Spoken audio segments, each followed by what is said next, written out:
창세기 3장 22절에서 4장 8절 말씀. 여호와 하나님이 이르시되 보라, 이 사람이 선악을 아는 일에 우리 중 하나같이 되었으니 그가 그의 손을 들어 생명나무 열매도 따먹고 영생할까 하노라 하시고, 여호와 하나님이 에덴 동산에서 그를 내보내어 그의 근원이 된 땅을 갈게 하시니라. 이같이 하나님이 그 사람을 쫓아내시고 에덴 동산 동쪽에 그룹들과 두루 도는 불칼을 두어 생명나무의 길을 지키게 하시니라. 아담이 그의 아내 하와와 동침하매 하와가 임신하여 가인을 낳고 이르되 내가 여호와로 말미암아 득남하였다 하니라. 그가 또 가인의 아우 아벨을 낳았는데 아벨은 양치는 자였고 가인은 농사하는 자였더라. 세월이 지난 후에 가인은 땅의 소산으로 제물을 삼아 여호와께 드렸고, 아벨은 자기도 양의 첫 새끼와 그 기름으로 드렸더니 여호와께서 아벨과 그의 제물은 받으셨으나 가인과 그의 제물은 받지 아니하신지라. 가인이 몹시 분하여 안색이 변하니 여호와께서 가인에게 이르시되 내가 분하여 함은 어찌 됨이며 안색이 변함은 어찌 됨이냐. 내가 선을 행하면 어찌 낯을 들지 못하겠느냐. 선을 행하지 아니하면 죄가 문에 엎드려 있느니라. 죄가 너를 원하나 너는 죄를 다스릴지니라. 가인이 그의 아우 아벨에게 말하고 그들이 들에 있을 때에 가인이 그의 아우 아벨을 쳐 죽이니라.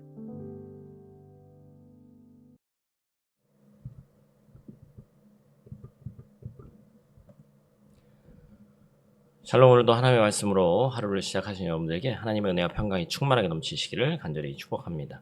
우리 2025년 1월 10일 금요일, 우리 창세기 3장 22절에서 4장 8절 말씀을 가지고 제2유의 삶이라는 제목으로 함께 말씀 나누도록 하겠습니다. 개인적인 신념이 형성된 사건이나 사람이 있습니다. 모든 사람이 각자의 가치관을 가지고 살아가죠. 이것이 개인의 경험에서 얻은 지혜를 바탕으로 만들어진 어떤 행동 기준이죠. 자기 가치관이 있는 거예요. 그렇죠? 그런데 모든 가치관, 그러니까 생각이 행동으로 이어지지는 않습니다. 반복된 경험을 통해서 검증이 되고 이것에 대한 믿음과 신뢰가 생겼을 때 어떤 신념이 되는 것이죠. 그래서 그 신념을 또 동의하는 사람들이 많이 모일 때 이것이 하나의 어떤 관념, 또 이즘 이렇게 표현하죠. 그죠? 그래서 한 공동체, 크게는 한 민족의 행동을 결정짓기도 하죠. 그렇다면 하나님을 믿는 우리는 어떤 가치관과 신념으로 살아가야 될까요? 말씀 안에서 하나님을 만나는 그 만남을 통해서 우리는 진리를 깨달을 수 있습니다. 무엇이 하나님이 기뻐하시는 일인지를 발견할 수가 있죠. 그리고 그 경험들이 쌓여서 믿음 안에서 나의 신념을 챙겨가야 합니다. 그리고 그것이 행동으로 옮겨가야 되는 것이죠. 결국에 말씀을 삶으로 살아내는 것. 그것이 이제 바로 기독교적인 전문적인 용어를 쓰면 성화의 과정이다, 이렇게 얘기할 수 있겠죠. 하나님께서 이런 시대 속에서 우리를 택하시고 구원하신 하나님 아버지 마음을 깨닫고 하나님께서 내게 원하시는 것이 무엇인지, 오늘 본문의 말씀, 또 제목이 죄 이후의 삶이죠. 죄 이후의 세상에서 어떻게 살아가야 하는지를 우리가 함께 살펴보며 이 아침 짧은 시간이지만 함께 은혜 나누는 귀하고 복된 시간 되기를 축복합니다. 첫 번째로 우리가 기억해야 될 것은 하나님의 사랑은 변함이 없더라 라는 것입니다. 22절 말씀 같이 있습니다. 여호와 하나님이 이르시되 보라, 이 사람이 선악을 아는 일에 우리 중 하나같이 되었으니 그가 그의 손을 들어 생명나무 열매도 따먹고 영생할까 하노라 하시고. 22절 말씀은 뭐예요? 하나님이 한탄하시는 거죠. 그죠? 사람은 죄악을 영원히 모르고 하나님의 사랑 안에 선악과를 따먹지 말고 영원토록 에덴 동산에서 하나님과 동행하면서 살았어야 되는 거예요. 그런데 그 하나님의 기대가 무너졌습니다. 사람이 불순종했죠. 그래서 가슴 아파하시는 거죠. 하나님은 자기 백성이 하나님의 뜻에서 멀어져 멸망의 길로 나갈 때 어떻게 하신다는 거예요? 한탄하신다는 거예요. 그것이 바로 하나님의 사랑입니다. 죄로 인해 이제 사람의 힘과 노력으로는 생명을 얻을 수 없는 존재가 되었습니다. 결국에 생명은 하나님의 선물로 주어진다는 것이죠. 하나님께서 손대지 못하게 하신 이 생명나무 열매는 나중에 구원받은 성도들이 새하늘과 새 땅에서 얻게 될 것이라고 요한계시록에 우리가 나오죠. 그러나 그 전까지는 감당해야 될 임무가 있습니다. 23절 말씀 또 같이 읽습니다.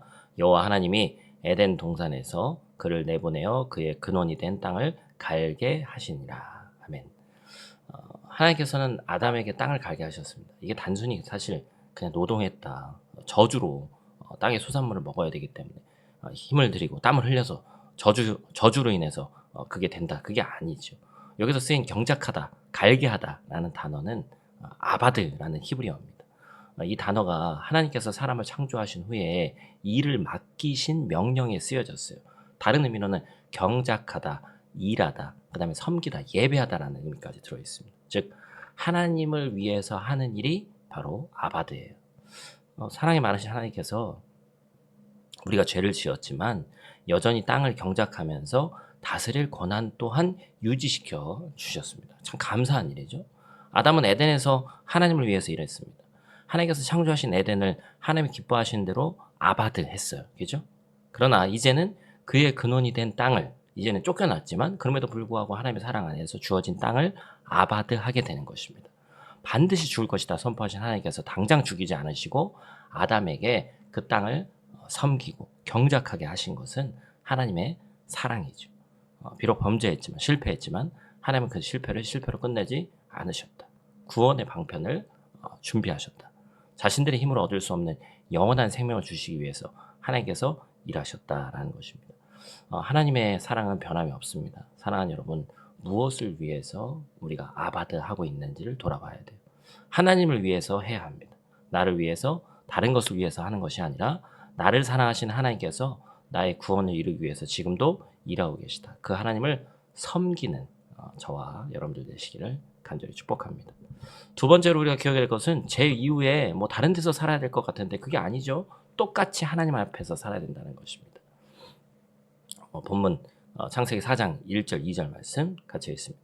아담이 그의 아내 하와와 동침하며 하와가 임신하여 가인을 낳고 이르되 내가 여호와로 말미암아 득남하였다 하니라.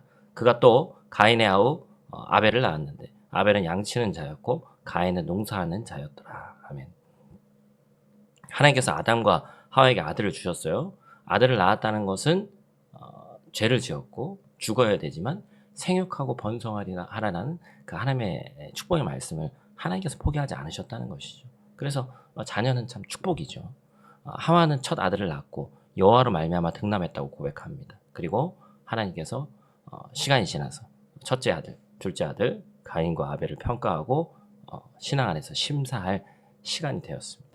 가인과 아벨은 우리가 너무나도 잘 아는 이야기지만 자신들의 시간 동안에 각각 수고했어요. 이제 수고한 날이 끝났습니다. 하나님 앞에 어떤 모습으로 나아가게 될지 확인할 때가 됐다. 성경이 이야기하고 있습니다. 아담과 하와의 믿음의 증거, 하나님의 약속이 여전히 살아있음을 나타냈던 이 두 아들의 평가가 안타깝게도 갈라지죠. 히브리서 11장을 통해서 아벨은 믿음으로 예배했음을 알 수 있습니다.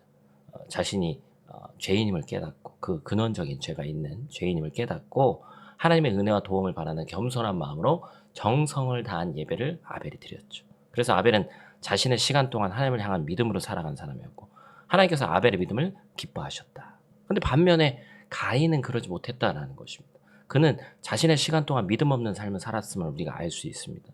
그가 그렇게 살았다는 것에 구체적인 증거는 나오지 않지만 하나님의 평가를 알 수 있죠. 그래서 결국에 가인의 제사를 하나님이 받지 않으셨습니다. 그 결과 그는 안색이 변했죠. 얼굴이 굳어질 정도로 자신의 감정을 다스리지 못했습니다.